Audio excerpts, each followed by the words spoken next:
Sebelumnya saya minta maaf yang sebesar-besarnya bila ada sesepuh yang duduk di bawah ini sayangi lebih muda di atas. Saya mohon maaf yang sebesar-besarnya. Assalamualaikum warahmatullahi wabarakatuh.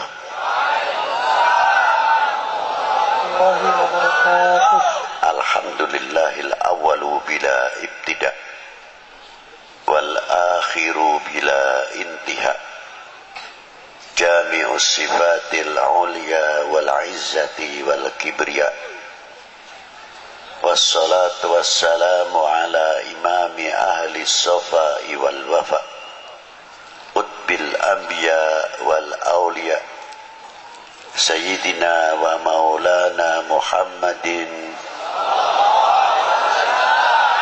khairid dawa likulli saqamin wada, rahmatan wa shifa fi sirri wal jila, wa ala alihi wa sahbihi ma damatil ard was sama. Amma ba'du. Ayyuhas sadatinal a'izza al fudala, yang saya banggakan dan yang wajib saya cintai, saya hormati para sesepuh, bini sepuh, para alim ulama, para ajengan, hapunten anu seueur bising sing abdi henteu tiasa nganebatkeun salah hijina, lain kurang ngahormatan atau kurang mahabbah tisim kuring. Yang saya hormati Bapak Kapolda Banten, Bapak Wakapolda Banten, jajaran Kapolres, dan yang saya hormati Bapak Danrem. Danrem berapa Pak? 064 beserta para bapak-bapak dandim, dan yang saya hormati Bapak Ketua MUI, DPRD, tokoh-tokoh masyarakat, tokoh-tokoh agama, dan yang saya hormati bapak-bapak dari instansi pemerintahan, sipil, TNI, Polri, yang selalu kami banggakan, Bapak-bapak Muspika, Pak Camat, Pak Danramil, Pak Kapolsek beserta jajarannya, Bapak-bapak Bupati, maaf, Wakil Bupati atau yang mewakilinya, panitia penyelenggara dalam rangka Banten bersalawat, hadirin wal hadirat rahimakumullah. Saya tuh sebetulnya sudah aras-arasen cek Sunda mameureun hati teh teu geunah bade dongkap ke Banten. Punten wae bising Sundana kasar sebab abdi teh urang Pekalongan. Jadi bising aya nu salah-salah nyahampunten we ka abdi. Ulah kirang-kirang. Para bapak, para ibu, karena apa? Tidak apa-apa, karena saya fisiknya itu kurang baik. Tapi mendadak saya takut kalau dimarahi oleh Maulana Hasanuddin Banten. Takut kalau dimarahi Maulana Yusuf, lebih-lebih ayahnya Maulana Hasanuddin Banten, Qutbil Aqtab, Sayyidi Syekh Maulana Syarif Hidayatullah. Maka saya memohon dengan Allah, tawasul kepada beliau. Alhamdulillah, saya habis sholat Jum'ah jam 2 maghrib, lebih sedikit jam 6:15 sudah masuk ke Cilegon. Itu di antara karomah para sesepuh-sesepuh di Banten ini. Ma'asyiral muslimina wa rahimakumullah. Apa sih sebenarnya sholawat itu? Kalau orang baca sholawat sudah banyak yang mengerti. Mungkin sholawat nariyahan, mungkin sholawat munjiat, dan sholawat-sholawat yang lain. Sholawat dengan ayatnya yang sangat terkenal, sangat populer. Innallaha wa malaikatahu yusalluna 'alan nabi. Ya ayyuhalladzina amanu sallu 'alaihi wa sallimu taslima. Ditafsirkan oleh Ibnu Hajar Qadil Iyad dalam kitabnya Asy-Syifa yang dikumpulkan oleh Sayyidi Syekh Muhammad Yusuf atau Sayyid Yusuf An-Nabhani di dalam kitab Sa'adatud Darain, diterangkan oleh Ibnu Hajar Al-Haytami Al-Asqalani dan Syekhul Islam Imamun As-Subki dan Abu Bakar Jalaluddin As-Suyuti, tokoh-tokoh yang sangat ma'ruf, menafsirkan innallaha wa malaikatahu yusalluna 'alan nabi. Salawatnya Allah kepada baginda Nabi khususiyah. Berbeda salawatnya Allah Ta'ala yang diberikan kepada nabi-nabi terdahulu sebelum Nabi kita Sayyidina Maulana Muhammad sallallahu alaihi wasallam.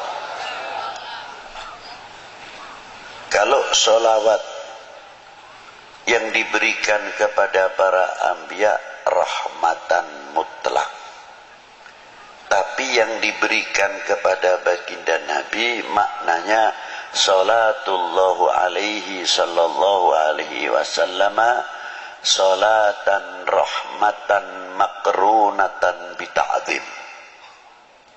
Berbeda sekali. Salawatnya Allah Ta'ala yang diberikan kepada baginda Nabi mengagungkan satu kehormatan yang luar biasa diberikan kepada baginda Nabi sallallahu alaihi wasallam. Lautan rahmat yang tiada bertepian. Rahmat yang sangat luar biasa. Tapi tidak mungkin orang itu akan menggapai rahmat Allah Ta'ala yang diberikan kepada baginda Nabi tanpa ada pancingnya, syaratnya. Syaratnya apa? Dengan sholawat lagi.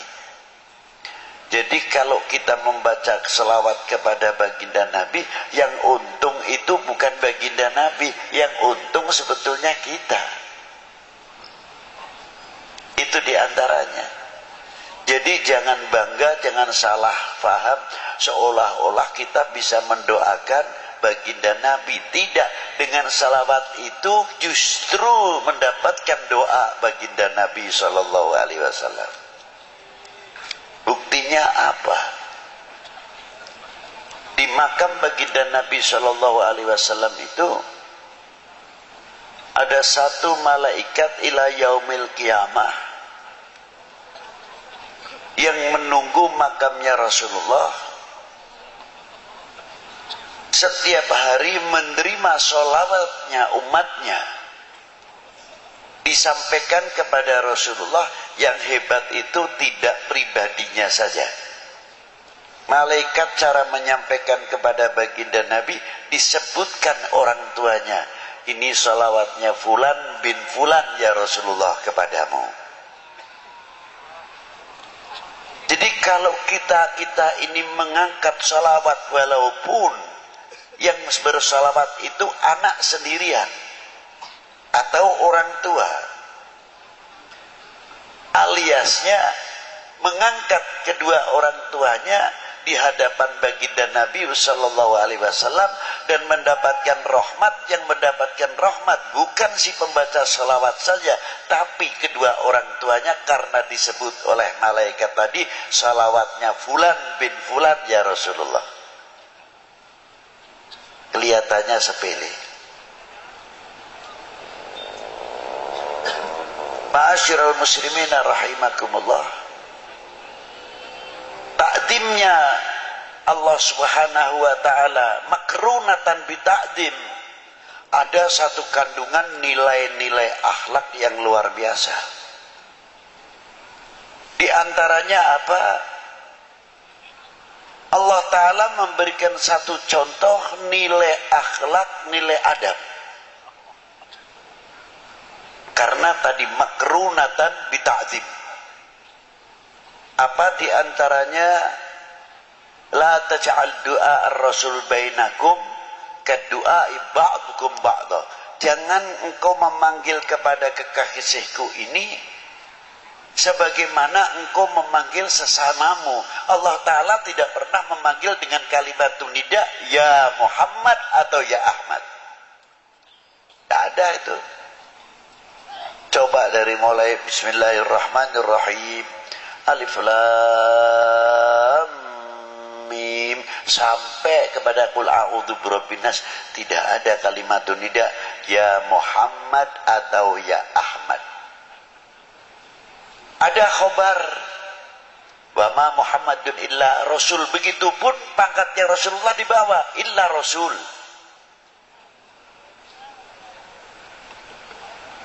Ada akhir suratul Fatah, Muhammadur Rasulullah walladzina ma'ahu asyidda'u 'alal kufar ruhama bainahum tarahum ruk'an sujadan yabtaghuna fadlan minallahi wa ridwana. Disebut juga Muhammadur Rasulullah, pangkatnya di bawah. Ini khobar, bukan nida ya Muhammad, tidak.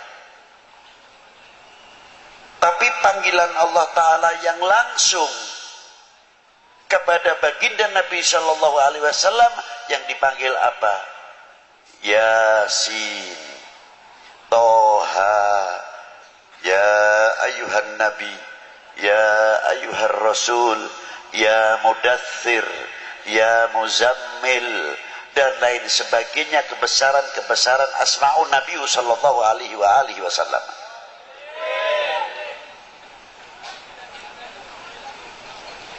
Itu diantaranya.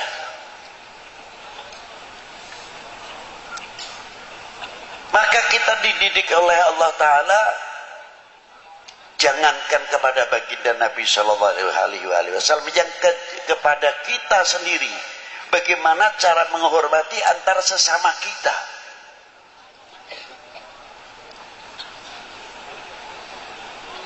Ada bapak kepala desa, kita tahu namanya si A, umurnya jauh lebih tua saya, tapi beliau sudah mendapatkan kepercayaan oleh orang sedesa menjadi bapak kepala desa. Kalau saya tidak memberikan contoh yang baik, walaupun beliau lebih muda, umpamanya namanya si Fulan, kita harus menyebut Bapak Fulan mau kemana, Bapak Fulan dari mana. Inilah nilai-nilai akhlak.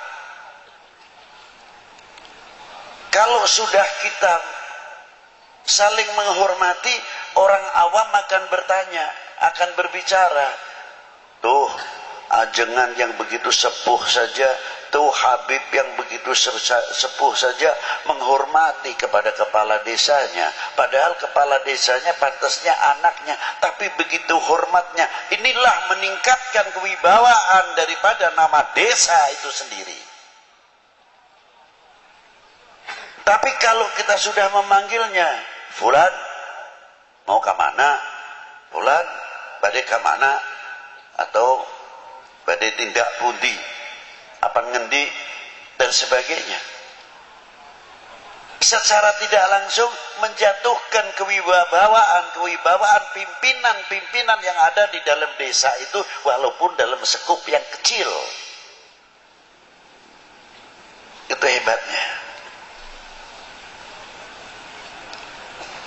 Maka Allah Ta'ala selalu memberikan bimbingan, tuntunan terus kepada umat baginda Nabi sallallahu alaihi wasallam. Ini contoh yang luar biasa. Yang kedua, makna sholawat terhadap wa ala ali Sayyidina Muhammad. Ini pertama kali turun ayat innallaha wa malaikatahu yusalluna 'alan nabi ya ayyuhalladzina amanu sallu 'alaihi wa sallimu taslima. Sahabat Ka'bil Akhbar bertanya kepada baginda Nabi,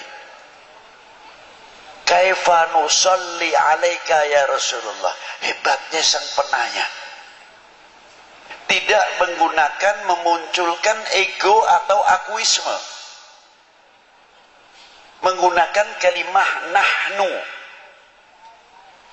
Kaifa nusalli, bukan kaifa usalli alaika ya Rasulullah, tidak.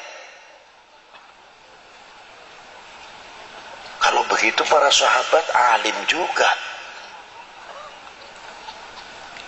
Satu kalimah jamak menunjukkan akhlak wal adab.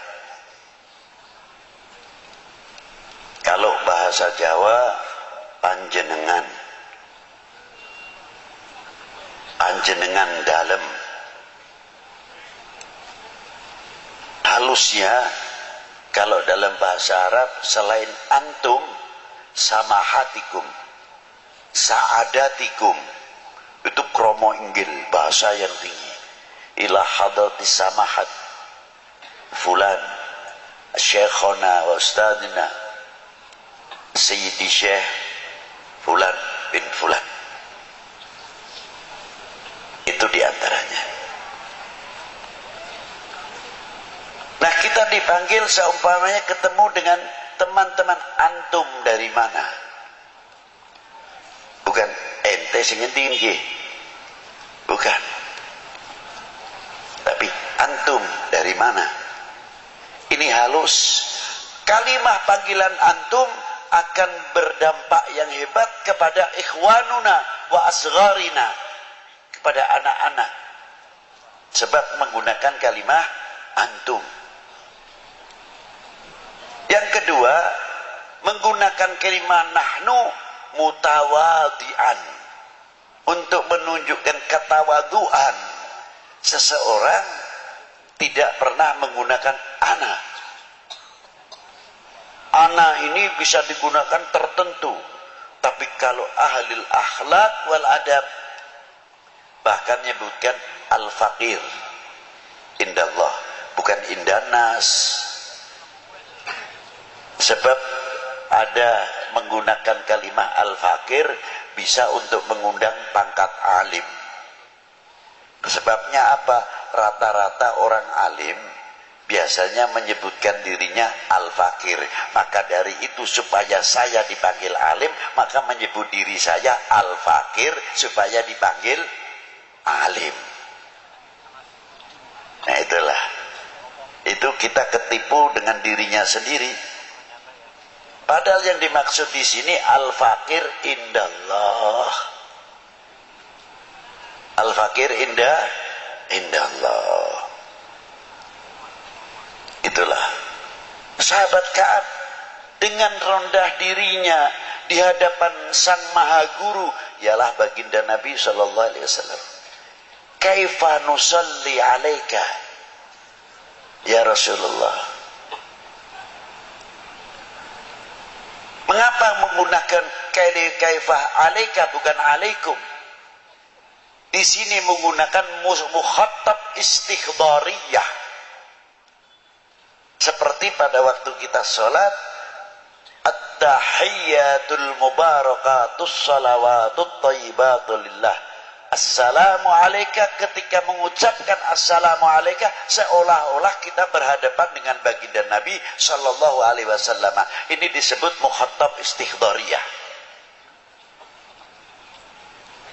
Kalau orang sudah terlatih dengan istikhdhariyah al-mukhatab, lama-lama karena kita sering menghadap kepada Rasulullah, kita akan merasa dilihat oleh Rasulullah SAW, dan kita akan banyak bercermin kepada baginda Nabi SAW. Bercermin tutur kata kita, bercermin pandangan kita, bercermin wawasan kita, jauh bercermin telinga kita sampai mata, telinga, mulut. Sebagaimana kita menghasilkan karya wudu, karya wudu yang telah melahirkan dan menyentuh, mencapai batiniah. Wudunya bukan untuk zahiriah saja.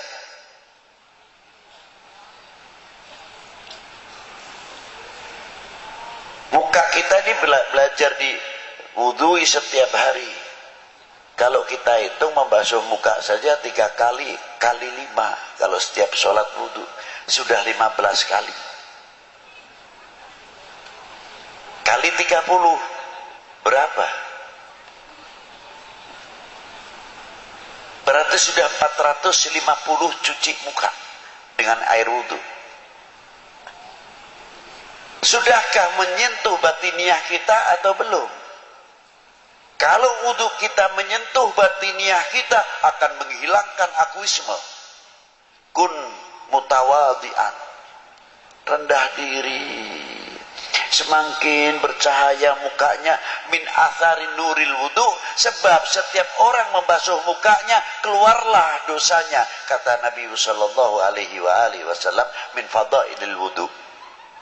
Apalagi setiap habis wudu salat syukral wudu, dan banyak orang ingin rezekinya banyak, jangan tinggal wudu, mudawamatil wudu. Insyaallah itu urusan rezeki luar biasa. Mangkana mudawamatil wudu. Nah, itu diantaranya. Apa yang diwudui diantara kita? Ya mata kita, mulut kita. Berarti selalu setiap hari kita sucikan mata kita, mulut kita. Kalau sudah menyentuh batiniah kita, pasti mata kita akan mempunyai pandangan dan wawasan yang jauh dalam segi ilmu dan lain-lainnya. Segi ilmu, segi agama, sampai kepada wawasan kebangsaan, wawasan kita itu jauh. Satu contoh. Dan yang kedua, akan menutup aib. Siapa? Min ikhwanunal mu'minin wal mu'minat wal muslimin wal muslimat, akan menutupi cacat-cacat, kekurangannya saudara kita mukminin wal muslimat dan saudara kita sebangsa setanah air. Karena di Indonesia itu ada dua persaudaraan. Yang satu, saudara kami seagama, sebangsa, setanah air. Yang kedua, saudara kami sebangsa, setanah air. Itu persaudaraan. Itu yang harus kita jaga, keutuhannya dan sebagainya. Ini dua. Mestinya kita pandai-pandai menutupi. Bukan berarti kita mendiamkan kejelekan atau keburukan, kesalahan, tidak. Kita nasihati sendiri. Jangan sampai orang lain, bangsa lain bertepuk untuk kita, karena kita membuka kekurangan-kekurangan apa yang ada dalam umat ini atau dalam bangsa ini. Di mata ini tugasnya.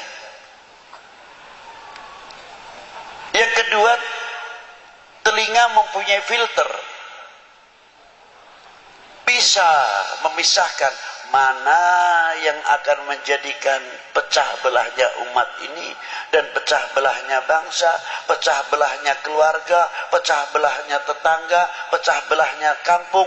Kalau ada berita-berita yang akan mengakibatkan kita berseberangan, saudara terkadang sekandung atau saling atau sesama tetangga, tapi telinga ini sudah mempunyai filter yang selalu bercermin kepada baginda Nabi SAW, dengan air wudhu tersebut akan bisa menepis hal-hal yang berakibat perpecahan antar sesama kita. Itu telinga tugasnya kalau diwudhui. Tutur kata kita juga bagian yang diwudui pasti insya Allah akan banyak meniru bagaimana tutur kata baginda Nabi Sallallahu Alaihi Wasallam. Satu contoh aja yang ringan Pak. Kalau kita makan saking asyiknya, biasanya satu butir nasi itu ada yang ketinggalan di sini, atau di jampangnya, atau di mana nih kumisnya. Sudah cuci tangan, terkadang kita tidak sadar, kita melihat, ya Allah, itu orang tua lagi, itu nasinya ada satu butir yang di sini. Kalau kita langsung menegur, tersinggung, Pak, itu ada nasinya gimana? Malu paling tidak. Segi nilai akhlak kurang baik. Walaupun toh itu benar. Tapi orang yang pakai diplomasi, Pak, Bapak tadi punya peliharaan kambing, adalah salah satu yang belum dimasukkan Pak. Ini orangnya cerdas. Iya, belum, baru sambil begini sambil masukkan satu butir nasi itu tadi. Alhamdulillah, sekarang sudah aman saya masukkan. Akhlak luar biasa. Di antaranya lagi, orang menutupi aib saudara kita. Ada seorang perempuan, tinggi besar, masuk ke rumahnya Khatimul Asam. Entah itu waing, entah itu keberatan badannya, naik ke tingkatan rumah, dari beratnya bawah ikut bicara, prok gitu, kentut istilahnya. Ini perempuan malunya luar biasa, tersipu-sipu, pucat dari rasa malunya. Khatimul Asam kebetulan di situ sambil baca kitab asyik. Akhirnya, Assalamualaikum. Khatimul Asam tidak menjawab, pura-pura nggak dengar. Maka disebut Asam itu tuli. Karena apa? Karena itu menutupi aib perempuan itu tadi. Sampai Assalamualaikum enggak. Setelah kitabnya diberikan keras, Assalamualaikum, baru Waalaikumsalam gitu. Perempuan itu terus sadar, Alhamdulillah saya keras bersuara, beliau baru dengar. Berarti saya tadi kentut itu beliau tidak dengar saya. Alhamdulillah, lega hatinya. Jam itu Allah Ta'ala membuka pintu rahmatnya. Khatimul Asam diangkat oleh Allah Ta'ala menjadi walinya, sebab menutupi aib saudara mukmin kita. Itu asal usul terkenal Khatimul Asam. Ma'asyiral muslimin rahimakumullah. Dan selanjutnya sampai tangan yang diwudui, kaki yang diwudui. Kalau umat Islam benar-benar tangan yang sudah suci ini, ya maaf saja, tangan yang sudah bersih, menjalankan sholat 5 waktunya baik, tutur katanya baik, mukanya tabassum baik, dan lain sebagainya. Mungkin tangan yang bersih ini tidak mau kalau diajak korupsi. Sebabnya apa? Setiap hari sudah dibersihkan. Tapi karena kurang mendalami babul wudhu sama babul sholat, ya terkadang terpaksa menjadi oknum karena tidak tahu cara athar min atharil wudhu. Itu tadi. Nah, sahabat Ka'ab tersebut, kita kembalikan kepada beliau dengan kalimah nahnu. Rasulullah menjawabnya apa? Qulu Allahumma salli ala Muhammad wa ali Muhammad. Jawabnya, pertanyaannya nusolli alaika, yang menjawab qulu. Karena ada apa? Apakah itu Rasulullah karena berdasarkan pertanyaannya Kabil Ahbar? Tidak. Berdasarkannya ayat juga, kalimahnya jamak. Ya ayyuhalladzina amanu sallu, maka Rasulullah di sini menjawabnya qulu. Sahabat Ka'ab pun tahu karena perintahnya Allah, ya ayyuhalladzina amanu sallu alaihi wasallimu taslima, maka kaifa nusalli alaika. Itu hebatnya antara sahabat dengan baginda Nabi sallallahu alaihi wasallam.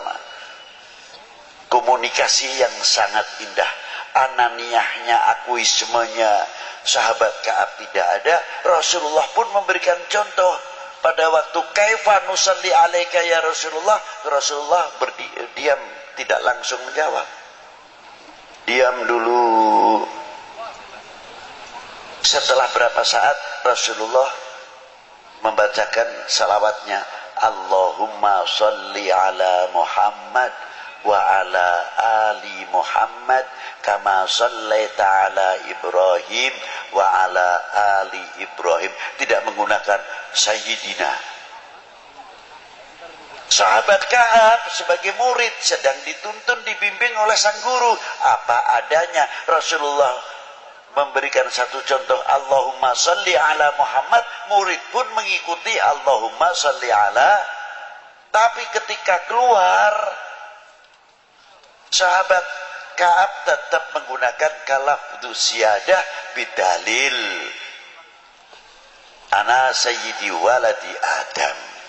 Loh, makanya sahabat menambah berani kalimah lafdhu siyadah sayyidina Muhammad wa ala ali sayyidina Muhammad. Lafdhul kalimah ali maknanya fi maqamati doa, bukan khusus untuk keluarga Nabi saja. Tapi kalimah wa ala ali adalah untuk ummah Sayyidina Muhammad sallallahu alaihi wasallam. Indah maqamati doa. Jadi kalau kita membacakan sholawat, kita terkait dengan al-mu'min akhul mu'min, khususnya al-muslim akhul muslim. Allahumma salli ala Sayyidina Muhammad, Allahumma salli ala Sayyidina Muhammad. Mungkin yang di Pekalongan, yang di Jawa Timur jauh mendapatkan semuanya ini. Sana yang sedang membacakan sholawat, kita pun mendapatkan, bukan di sini saja, bahkan fil alam mendapatkan, masuk fi maqamati doa Allahumma salli ala Sayyidina Muhammad wa ala ali Sayyidina Muhammad. Jadi sholawat itu tali silaturahmi kepada Nabi, tali silaturahmi kepada keluarga Nabi, tali silaturahmi ma bainal akhwainil ummah wal ummah, al mu'min wal mu'minah wal muslim wal muslimah. Di sini masih terkait dalam as-shalah.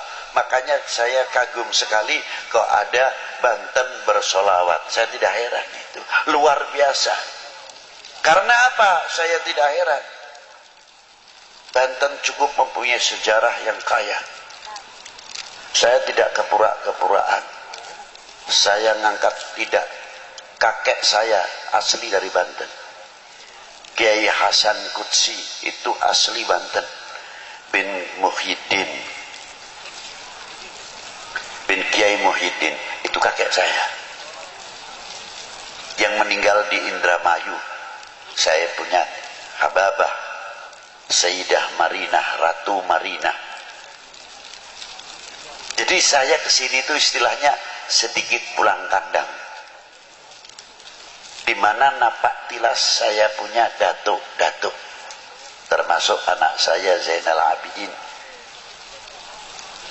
Ma'asyiral muslimin rahimakumullah. Mulai Maulana Syarif Hidayatullah dan beberapa saudara-saudara pada waktu itu minal ulama wal arifin yang ada di mana Wali Sembilan ini. Saya kalau ditanya, Habib, keistimewaannya ziarah Wali Sembilan apa? Saya cuma oleh-olehnya satu, Pak. Malu. Loh, kenapa malu? Iya, malu, benar-benar malu. Di antaranya, apa tidak mengambil barokah? Karomah terlalu tinggi kalau soal itu. Saya cukup saja dapat ilmu, malu itu sudah luar biasa. Apa di antaranya kok malu? Saya di Sunan Ampel, para bapak, para ibu, makamnya di tengah desa, masuk Gang-gang di situ Ampel Dento, Ampel Suci, Ampel Gading, dan lain-lainnya. Rata-rata toko-toko yang mahal-mahal di dalam kampung, bukan di pinggir jalan. Ternyata menunggu, menghormat tamunya Kanjeng Sunan Ampel yang satu hari tidak lepas 100 bis, apalagi kalau Jumat Kliwon atau Jumat Legi di sana, ratusan bis yang datang. Jadi saya pikir, ya Allah, Sunan Ampel masih di dalam kubur, masih bisa membuat ekonomi kerakyatan, masih bisa memakmurkan lingkungan. Coba kalau tidak ada Sunan Ampel, mana mungkin orang akan datang? Paling ziarah ke masjid kuno selesai. Setiap hari non-stop. Dan setiap orang yang ziarah ke sana bisa mempersatukan umat. Baca Yasin sendiri, baca Waqiah sendiri, yang satu baca tahlil, yang satu baca salawat. Tidak ada yang intervensi. Kamu jangan selawatan terus, jangan keras-keras bacanya, saya masih baca Yasin. Yang saya Yasin ongko-ongko saja, baca santai, tidak menyalahkan. Coba ditarik kembali ke Maulana Syarif Hidayatullah, separuh muslim, separuh non muslim. Hebat. Dengan akidah, etikot macam-macam. Sebelah itu kalau ziarah ke Gunung Jati, ada yang begini, ada yang datang terus. Ada lagi yang datang saudara muslim juga, pakai kudungnya dilepas, langsung saja pintunya dibeginikan aja, ambil barokah. Macam-macam. Kata saya, kita datang ke lautan ini, hati kita harus husnudon, tidak boleh suudon. Syarif Hidayatullah itu lautan besar. Begedor pisang, artinya pohon pisang yang sudah tidak kepake, kalau dibuang ke sungai larinya juga ke laut. Kotoran apa saja yang masuk sungai larinya semuanya ke laut, diterima semua oleh laut. Tapi tidak pernah laut terkotori luar biasa dengan limbah-limbah yang ada dalam sungai-sungai, lebih-lebih kalau musim hujan, banjir atau caah. Per detik itu berapa juta kubik masuk ke laut. Tidak bisa dihitung, ini detikan para bapak, para ibu. Dengan membawa limbahnya, semua limbah yang masuk ke lautan, minggir semua, ditepis oleh gelombang-gelombangnya, tidak mampu mengotori. Yang kedua, hebatnya lagi apa? Yang per detik sekian juta atau miliar kubik masuk ke lautan, dan berapa anak sungai yang besar, dan sungai yang besar, anak sungai yang ada di Jawa ini semua rata-rata sebagian besar masuknya ke Pantura, Laut Utara. Saya belum pernah mendengar air laut menjadi tawar karena musim banjir kalah air asinnya. Tidak. Sudah pernah dengar itu? Belum. Berarti kalau kita pikir akal yang sehat, laut mempunyai harga diri, laut mempunyai jati diri, laut mempunyai kehormatan diri. Bagaimana kalau Indonesia ini, bangsa Indonesia meniru laut, tidak kalah dengan laut, mempunyai jati diri, kehormatan diri, kehormatan diri, jati diri bangsa, luar biasa. Allahu Akbar. Sallu ala Nabi. Jangan kalah dengan lautan, malu-maluin. Yang hebat lagi ikannya yang ada dalam laut. Meser ikan asin. Pantasnya yang hidup di daerah asin mestinya tidak usah dikasih garam lagi, sudah dijemur asin langsung, karena hidupnya di daerah asin, wilayah yang asin, tidak digaramin. Yang mau dimasak tetap digaramin, kalau tidak digaramin tetap tawar. Jadi saya pikir ikan pun di dalam laut bisa bermain dengan air asin tapi tidak mempunyai intervensi terhadap asin. Asin pun tidak mempunyai intervensi terhadap ikan. Hidup berdampingan, damai, aman, tentram, pantas karena rahmatnya Allah Ta'ala turun. Allahu Akbar. Sallu ala Nabi. Itulah luar biasanya, saya kagum sekali. Tapi biasanya kalau kita lihat laut itu asiknya ikannya besar-besar, lihat kapalnya tidak sampai nerobos. Nah, ini kita belajar, berusaha memahami apa yang ada di dalam laut. Ya itu tadi. Aulia itu begitu. Jangan yang lihat datang ke Maulana Syarif Hidayatullah. Sudah ini lautannya Allah Ta'ala sudah. Kita mau lihat lautannya atau lihat bangkainya atau lihat begedornya atau lihat sampahnya. Lihat Maulana Syarif Hidayatullahnya. Selesai. Harusnya begitu. Satu rombongan terkadang datang satu bis.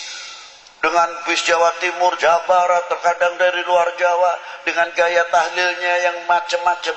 La ilaha illallah, la ilaha illallah, la ilaha illallah, la ilaha illallah.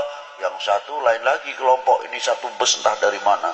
Kalau tahlil berat Pak, di dada ini illallah, la ilaha illallah, la ilaha illallah. Yang belakang kelompok lain lagi illallah, la ilaha illallah, la ilaha illallah. Yang belakang lagi lebih ngebut illallah, la ilaha illallah, la ilaha illallah. Yang belakang lagi Allah.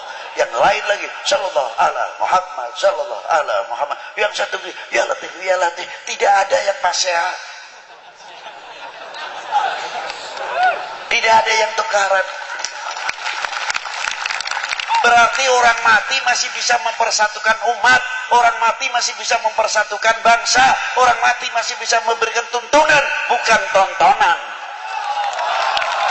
Allah, Allah, Allah, sallu ala Nabi.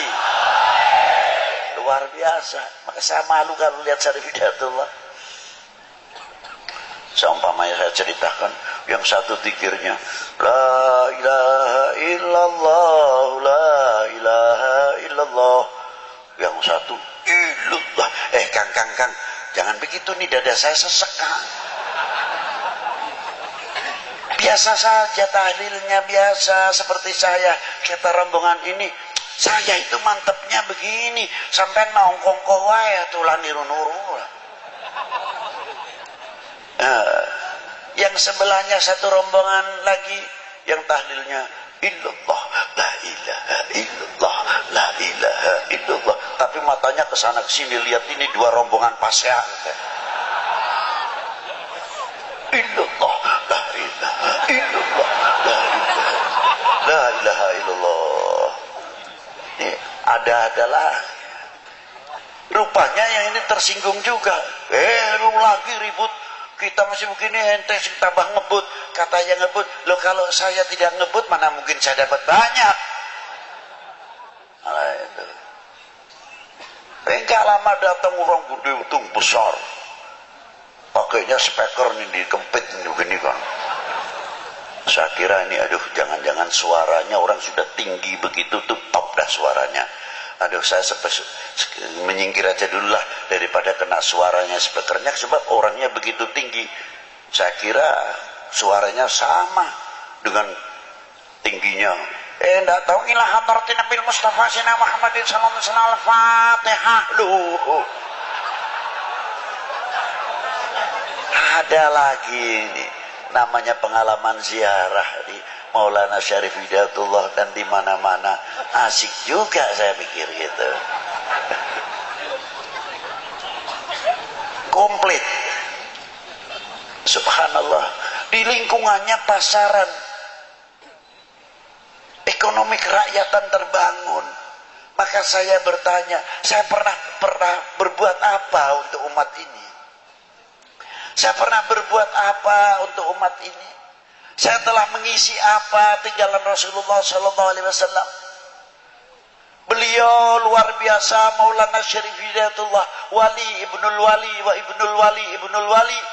Sibtun Nabi SAW, Maulana Syarif Hidayatullah bin Imaduddin Abdullah bin Ali Nurul Alam bin Jamaluddin Hussein bin Ahmad Syah Jalal bin Abdullah Uthman Khan bin Amir Abdul Malik bin Alwi bin Manfaqi bin Muhammad Said Marbat bin Ali Khalid Qasam bin Alwi bin Muhammad bin Alwi bin Ubaidillah bin Ahmad Al-Muhajir bin Isa An-Naqi bin Muhammad An-Naqi bin Ali Al-Uraidi bin Ja'far As-Sadiq bin Muhammad Al-Baqir bin Ali Zainal Abidin bin Husaini Sibti bin Ali bin Abi Talib wa bin Fatimah Zahra Al-Batul binti Rasulillah sallallahu alaihi wasallam Rasul.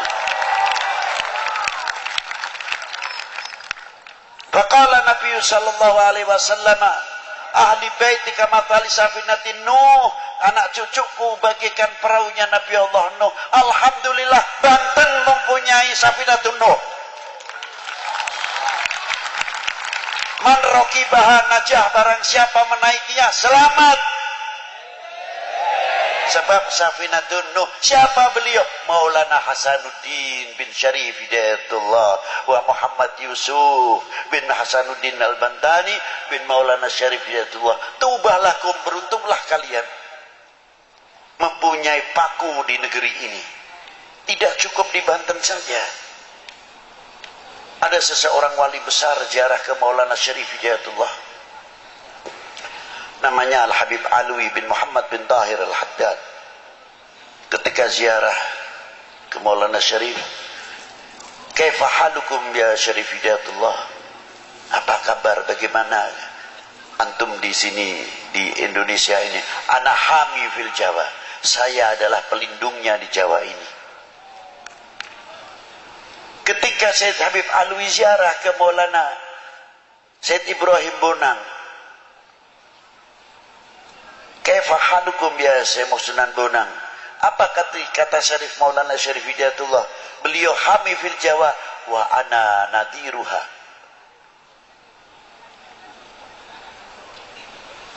Direksinya artinya. Ketika ziarah ke Maulana Hashim Sunan Derajat, apa kata kakakku, adikku Maulana Ibrahim dan Syarif Hidayatullah? Beliau nadiruha wa hamiha, dijawab oleh Maulana Hashim Sunan Derajat, ana harisuha. Indonesia insyaallah selagi ada 3 orang ini insyaallah payung rahmatnya Allah Ta'ala luar biasa.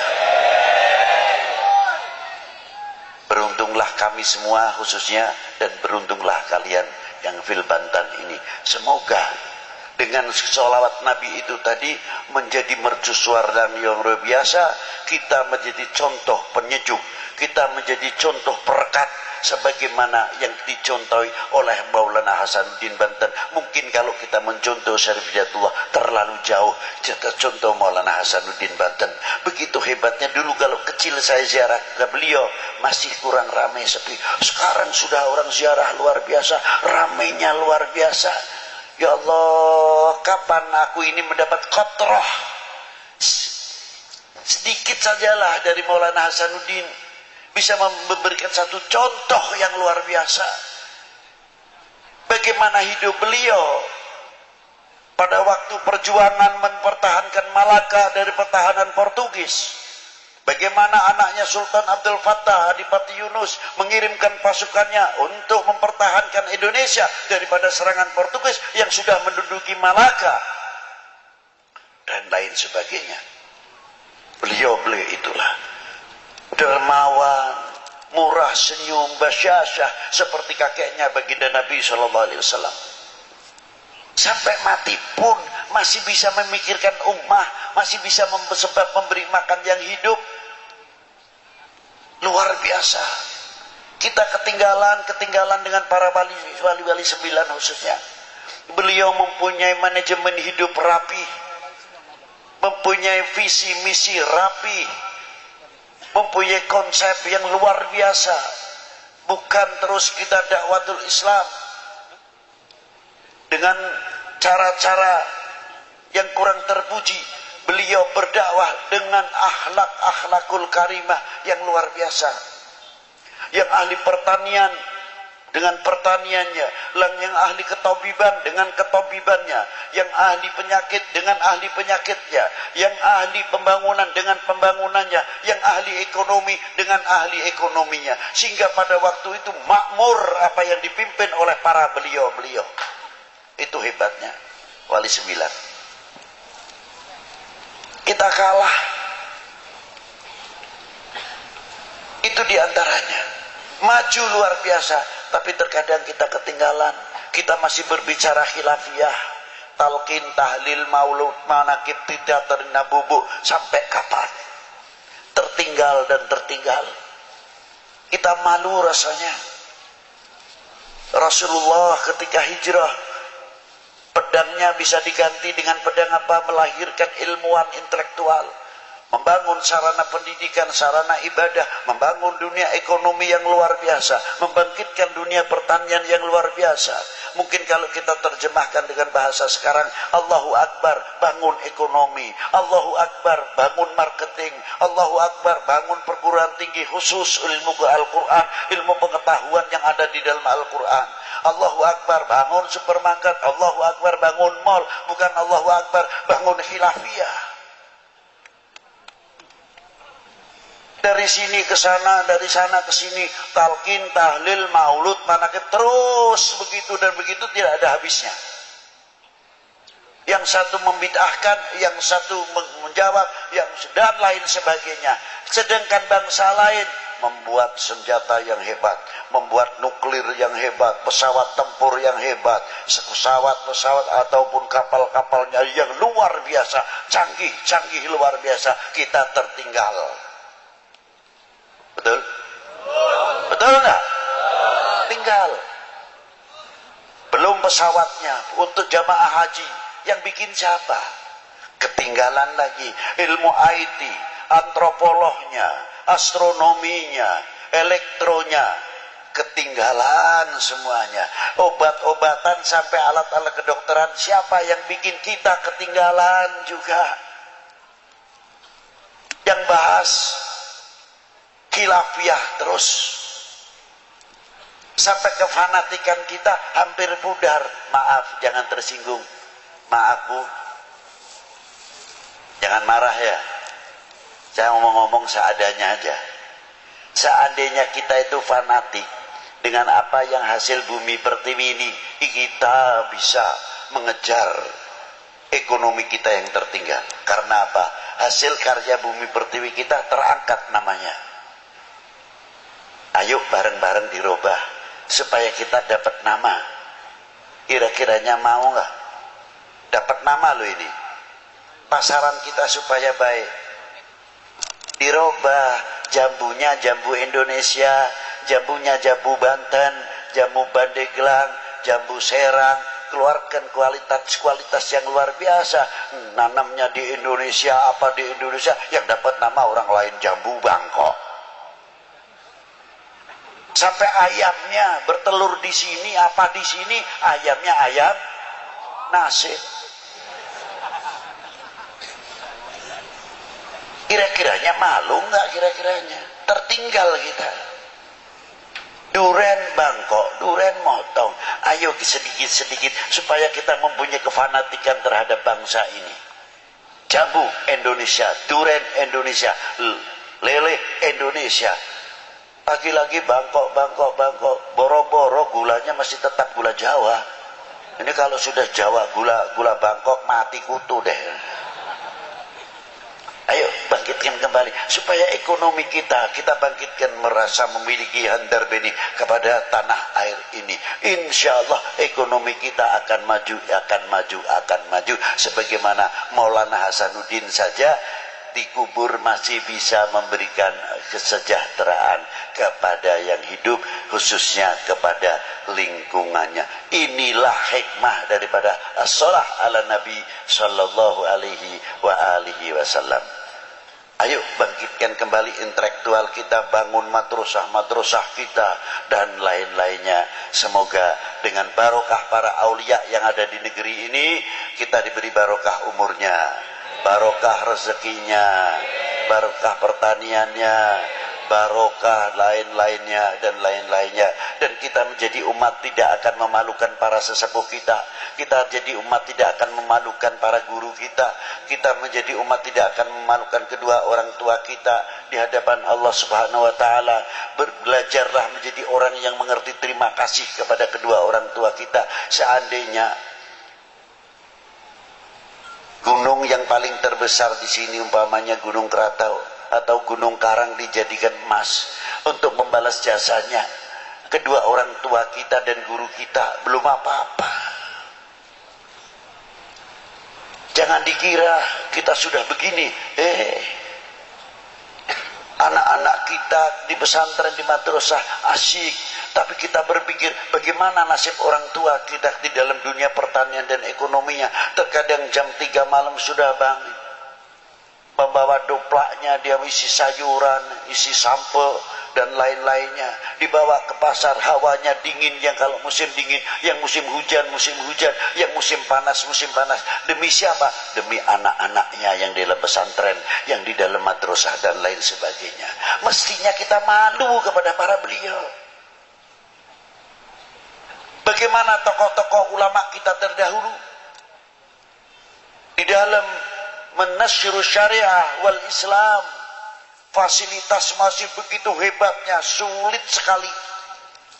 Kalau Habib Lutfi lain, dari Pekalongan ke sini pikirannya sudah dapat, terbayang ini amplopnya tebal pak tipis, lain bayangannya. Kalau beliau berdakwah mengeluarkan amplop, berbeda sama saya berdakwah mengharapkan jauh dah itu. Ini untuk saya pribadi, bukan saya mengkritik kepada orang lain. Jauh. Itulah. Maka kiai-kiai ulama-ulama dahulu rata-rata benghar, kaya. Luar biasa. Sebabnya apa? Santrinya banyak tidak bawa ongkos. Digembleng, dibina oleh para ajengan-ajengan kita. Sampai menjadi penerus-penerus ulama-ulama yang luar biasa. Santri-santri yang luar biasa. Dan Banten cukup melahirkan kitabnya yang belum tercetak saja masih 400 kitab lebih taklif dari Kiai Nawawi Al-Bantani. Itu Banten. Belum Syekh Abdul Karim, Mursyidut Thariqah Qadiriyah, dari Syekh Ahmad Khatib Sambas sampai ke atas. Orang yang lalai hatinya, yang kotor, dihias oleh Syekh Abdul Karim. Ala bidzikrillah tatmainnul qulub. Thariqah itu untuklah pembersih hati. Sebab tempatnya takabur di sini, sebab tempatnya riya di sini, sebab riya tempatnya hasud di sini, dan segala-gala penyakit hati sampai penyakit ghaflah, lalai kepada Allah Subhanahu wa taala, sumbernya dari sini, yang memancar kepada otaknya, matanya, telinganya, sehingga kita menjadi orang yang lalai kepada Allah Subhanahu wa taala. Dibersihkan dengan pelantara Syekh Abdul Karim Al-Bantani melalui thariqah ala bidzikrillah tatmainnul qulub. Dibersihkan itu thariqah itu gunanya diantaranya membersihkan hati, terutama daripada lalai.